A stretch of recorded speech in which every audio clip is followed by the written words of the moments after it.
Klub SDP-a zatražio je stanku da upozori na izjave predsjednika Europske komisije gospodina Junckera dane slovenskoj novinskoj agenciji STA povodom njegovog nadolazećeg posjeta Sloveniji. A gospodin Juncker je kazao da Europska komisija podržava arbitražni proces između Hrvatske i Slovenije i da on traje i dalje. Dakle, to je onaj arbitražni proces iz koga se Hrvatska povukla.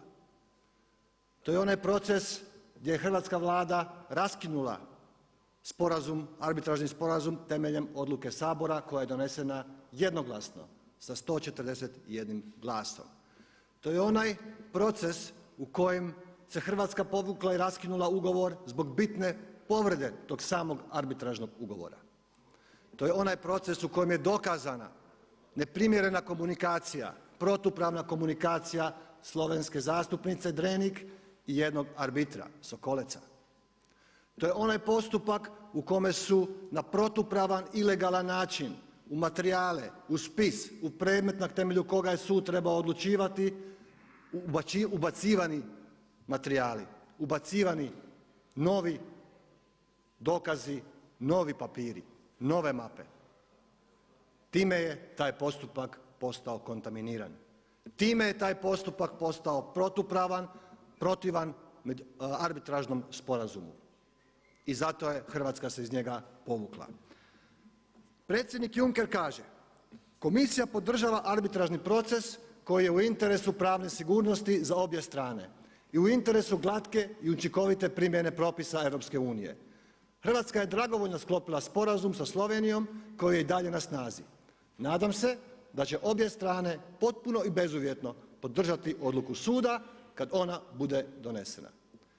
E pa kakvu to poruku Europska komisija šalje državama koje žele mirnim putem riješiti svoje granične sporove, arbitražnim putem? A takvih je, sjetimo se, u jugoistočnoj Europi, na Balkanu pregršt, gotovo sve. Kaže li komisija time da će se tolerirati protupravna ponašanja u međunarodnoj pravnoj i političkoj praksi, da će se priznavati presude koje su donijete suprotno međunarodnom pravu u protupravnim postupcima? Kakva je to poruka? Želi li komisija poručiti državama da učine sve što je u njihovoj moći, da poduzmu sve mjere i akcije kako bi ostvarili svoje ciljeve u arbitražnom postupku, makar te mjere i akcije bile protupravne, i da će takva presuda na kraju biti priznata? Želi li nam komisija kazati da cilj opravdava sredstvo? Zaziva li ona Machiavellija? Nadam se da ne, jer u suprotnom to bi bila katastrofa. Bio bi to sumrak Europske unije. A što ovo cijelo vrijeme radi hrvatska diplomacija?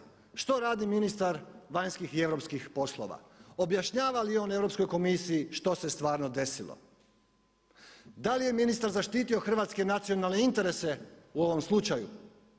Ili se bavi samo tajnim deponiranjem izjava o ljudskim pravima koje Hrvatsku prezentiraju u Europskoj uniji kao najkonzervativniju zemlju, izazivajući razočarenje, duboko razočarenje u europskim krugovima, izazivajući veliku ogorčenost u hrvatskoj javnosti? Objašnjava li ministar Europskoj komisiji što je pobačaj i tradicionalni brak, ili ministar objašnjava zašto sporazum između Slovenije i Hrvatske o arbitraži više nije na snazi i zašto se Hrvatska iz njega povukla? Je li se Vlada očitovala o izjavama predsjednika komisija Junckera? Nije. Što radi? Spava. A sjetimo se još jedanput, ovaj Sabor je jednoglasno donio odluku sa 141 glasom da Hrvatska treba raskinuti arbitražni ugovor sa Slovenijom i zadužio Vladu da realizira tu odluku. SDP-ova Vlada je to učinila i raskinula je ugovor, Hrvatska više nije dio arbitražnog postupka. No HDZ-ova Vlada nije u stanju objasniti razloge, pravno utemeljene, politički logične, zašto smo to učinili i zašto je HDZ bio za to. Pa gospodo, Ako ne možete dobiti potporu Europske komisije i razumijevanje onda bi Hrvatski sabor trebao napraviti ono što treba raditi Vlada. I zato predlažemo da donesemo zaključak kojeg ćemo uputiti Europskoj komisiji i objasniti razloge zbog čega smo se povukli iz ovog sporazuma i raskinuli ga. Hvala i oprostite na ovo malo.